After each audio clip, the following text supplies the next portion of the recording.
the celebration of National Coming Out Day in October and the different things that happen around it, particularly in the same week. Time for Outlook and the GLBTQA community in general. To create that support network for people and let people know that there are other students on campus going through the same issues as them, and there are people out there that want to help them and are there. Encourage them to live authentic and honest lives. We support you, we will accept you, you can be who you are, you can be open with that, you can be comfortable with that, and there's no shame in it. It's a very important part of campus life.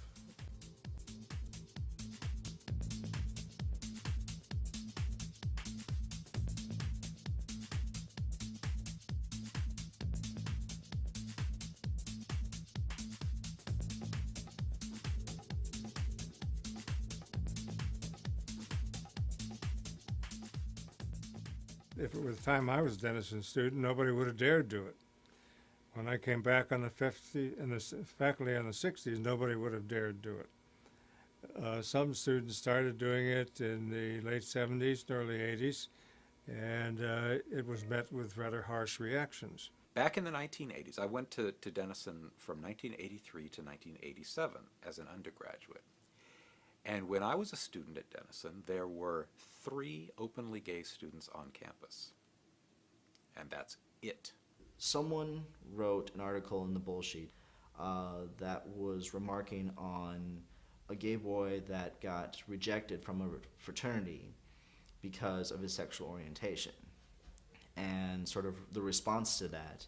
And what caught my eye was one of the girls that wrote back to the Bullsheet said that she was really frustrated with how, like, I'm a gay supporter, but I'm really getting sick and tired of people shoving it down my throat. I support you, but there's only to a degree that I will support you before it becomes too aggressive. While I was here, myself and the other couple of students, and especially faculty, gay and lesbian faculty, there were a number of open gay and lesbian faculty, started to do what was then called Gay Awareness Week. It wasn't really called Coming Out Week yet. It used to be kind of more, hey, we're gay and you're going to accept it, or we're here, we're queer, and kind of various phrases like that. They had mock weddings. They would have like mock same-sex weddings on the quad. One of the events was something called Blue Jean Day, which is blue jeans, just like the pants. And the idea was that there would be a day set aside on which, if you supported gay and lesbian people in general, and I think it was advertised just as simply as that, if you support gay and lesbian people, wear blue jeans on this Tuesday. And the remarkable thing was, there was a phenomenon that I saw year after year after year. There were people who would be wearing blue jeans in the morning who had either didn't know or had forgotten that that day was Blue Jean Day, and they would actually go back to their dorms and change into khakis or some other kind of pants. 1974, actually, he wasn't openly gay, but that was the first DCGA president to, after coming out of after graduating from Denison, came out as an openly gay man. And while he was president of DCGA, he actually did a lot to kind of create the beginnings of what eventually would be gay legislation, or pro-gay legislation, and really support for other LGBT members on campus that were afraid to come out back then. The small steps that we had made in the 1980s and 1990s suddenly, and I think supported by other kinds of achievements in American culture in general, hit a plateau. And I didn't know, all of a sudden, I didn't know all of the gay students on campus anymore. And that was remarkable to me. Up to that point, I had always known them all, because they had always known each other and had to work to strive for these kinds of goals. Today, I think it's just one more event, as it should be. Really has become a mainstream part of this campus.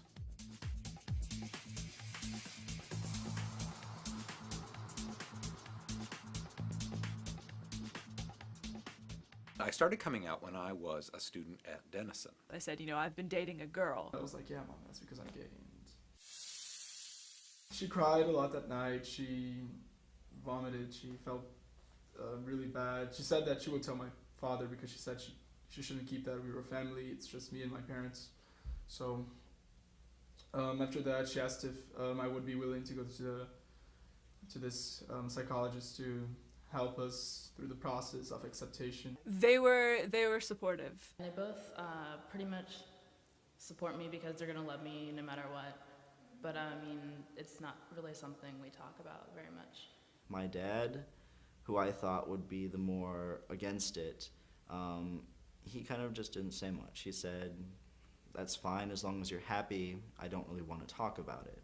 And my mom, almost immediately after coming out, said, don't come home. I don't really talk to them about it. I mean, they know I have a girlfriend, but it's not really like they don't get in fights with me about it. It's just kind of like an unspoken thing that they know is there, but I'm kind of waiting for them to accept it more for when they are ready to talk to me about it, because I'm totally open about it. Things have worked out, and I was actually never officially kicked out of the house. I have a gay son. I have a son who's 21 who's openly gay. And I refuse to accept that there's anything wrong with his being gay. I refuse to act in any way as if there's something abnormal or yucky about this. This is, that idea is an idea that we have inherited historically, but it creates a terrible barrier for people. And so I believe that we're responsible to help take that barrier down.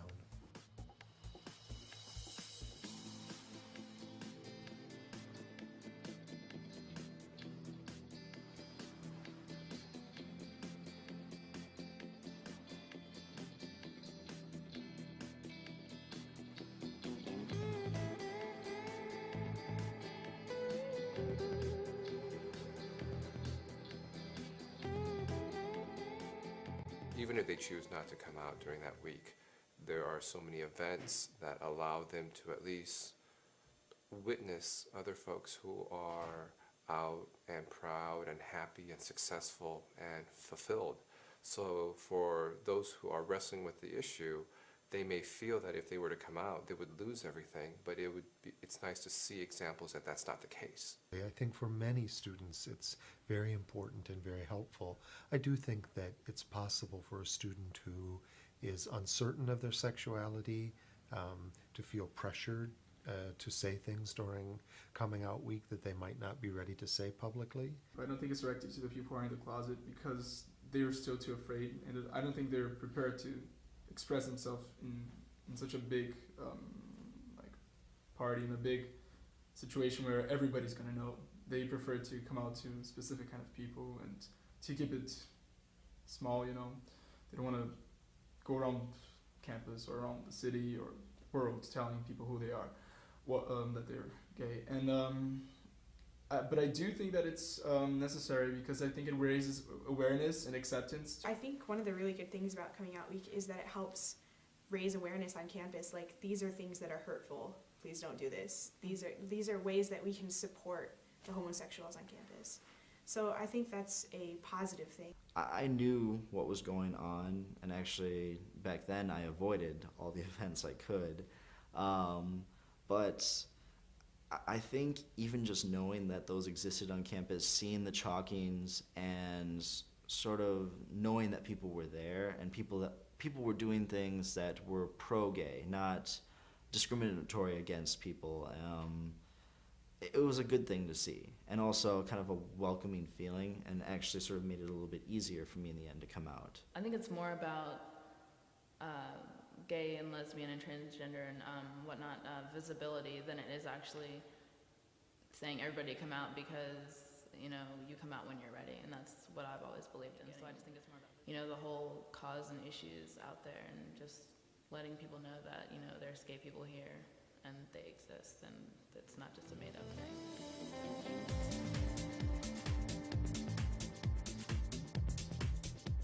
During 2007, actually after Coming Out Week, there are events that happened on campus that dealt with more than really just one issue.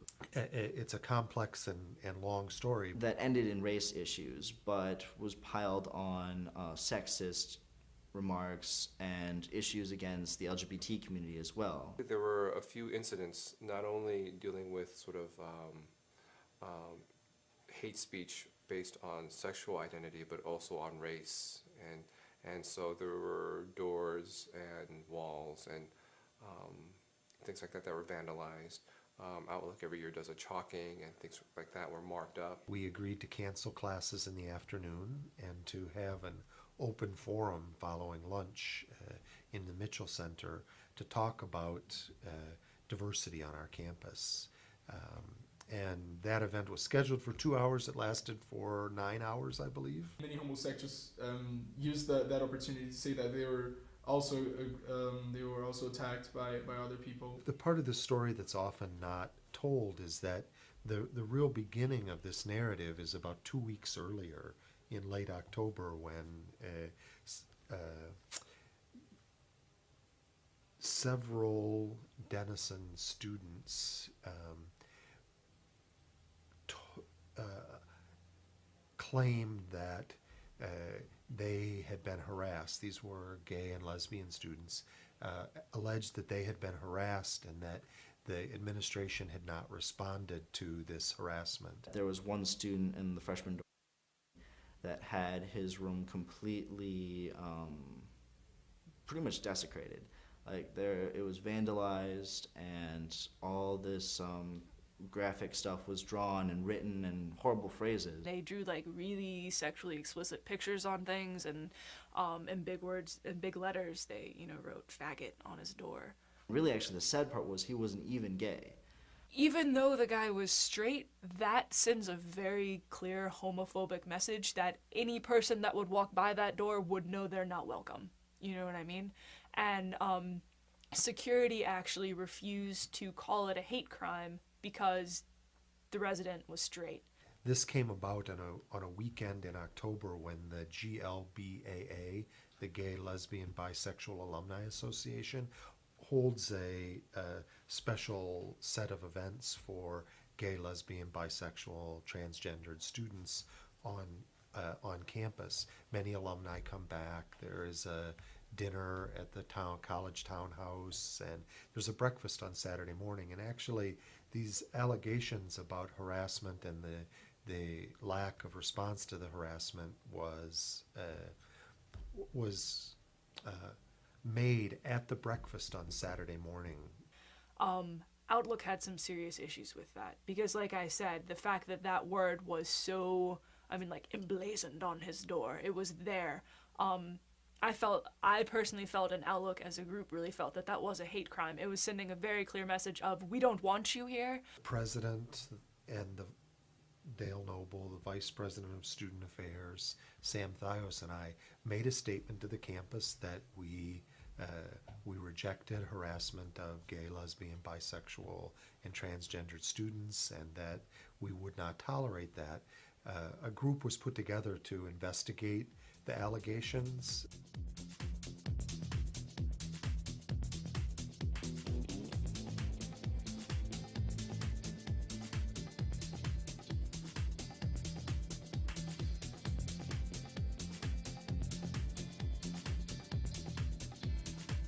Coming Out Week this year happened before Coming Out Day. So what we did was tabling, chalking. I saw it the next day and was just like, wow, this is a lot of chalking. And didn't really hear much about it, but I know that people noticed it, and it was just kind of something that you were sort of forced to look at, and I think that was a really good idea, and I enjoyed walking around. There was a candlelight vigil for Matthew Shepard, which was really, really powerful. We had about 20 people come, which was the highest attendance we've had in a while. And there was even a hug off homophobia that was done at the flagpole. Hug and say no to homophobia. It's really not much of a big deal. So it's just very, hey, we're there. I thought it was very impressive, especially the way it was covered in Denisonian, and that people were openly physically embracing each other and making other positive statements about their being here and having a right to be respected. The level of acceptance that is existing on Denison's campus. I mean, to see that we can chalk the entire campus with pro-gay remarks with rainbow flags and everything like that, and not have people mark them up, not have people wash them away, says a lot, because there are places that if you try and do that, immediately either you'll be penalized for vandalizing campus, or people will graffiti it or erase it. So I think that's definitely a welcoming sign to see that that is accepted and people actually look at it, think about it. It's really supportive. The faculty in particular is extremely supportive. All this year I've been getting emails from professors saying, you know, I want to be involved in Outlook. What are you guys doing? I want to help you out. We have a really strong alumni network, actually, that comes every homecoming weekend, and we do a breakfast with them and a dinner with them, and so we're really tight with them, and they are always contacting me about what can we do, how can we help you out, what do you need from us. We don't accept harassment of gay, lesbian, bisexual, and transgender students on our campus. I'm very glad that Denison's so receptive. I think that is that helps a lot. You feel more secure in a way. I think the school's been very supportive. I guess this is probably the safest place I've been. I definitely feel that Denison is a safe place. That's been an important transition, that people understand and know that you can be of a different sexuality than heterosexuality, and that Denison is for you.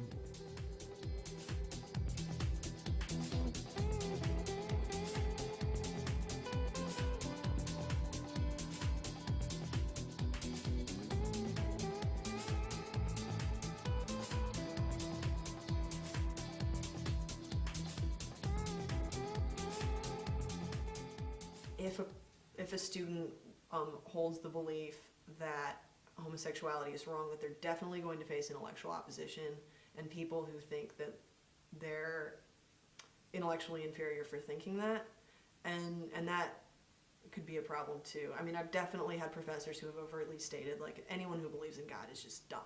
Like that, I've heard that, and that could be the classes I'm taking. Like I don't know, and that's not every class. That's certainly not like a regular idea that's expressed, but I mean, conservative Christians rage on about like the liberalism and the negative ideas towards Christianity festering in the American academy. I do think there's a sense where people don't necessarily feel safe in voicing opinions that don't sort of fall within what's accepted on and generally discussed on campus. The starting point for most of us is, well, is homosexuality wrong? But I would prefer to approach the question, how are we to treat people? Like, and how do we treat people? And the answer for me is we don't treat anyone any differently based on, you know, race, sexual orientation, nationality. If we're looking at the way Jesus lived, he loved everyone, including and especially those that were kind of out of society's reach, that were outcasts and marginalized in his world. So if homosexuals are oppressed and marginalized in our society, which I think they are, then that means that a Christian's job is just to love them without an agenda, without, you know, telling them that they're wrong, but just loving them and showing them that our community is about love.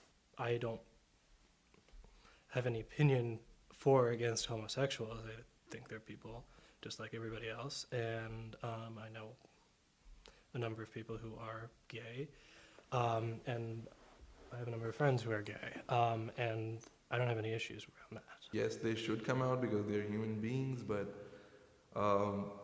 same-sex genders having sex or something like that, I don't really accept that. But if somebody is like that, he's like that, you cannot do anything about it. And it doesn't mean to, like, you should go ahead and harm the people. Conservatives are definitely in the minority. I would hope that Denison would foster a climate where they at least feel that they can express their opinions without being clamped down. And that's, you know, conservatives on any issue. The all-campus convocation, yeah. I know that there was a lot of times in that where things got very unpleasant, and students who were either ambivalent or disinterested, and certainly not necessarily antagonistic, but just they weren't going to jump on the bandwagon with everybody else, faced a lot of opposition and very harsh personal criticism, both from faculty and other students. And that's not only inappropriate, I think it's detrimental to the campus dialogue and discussion generally.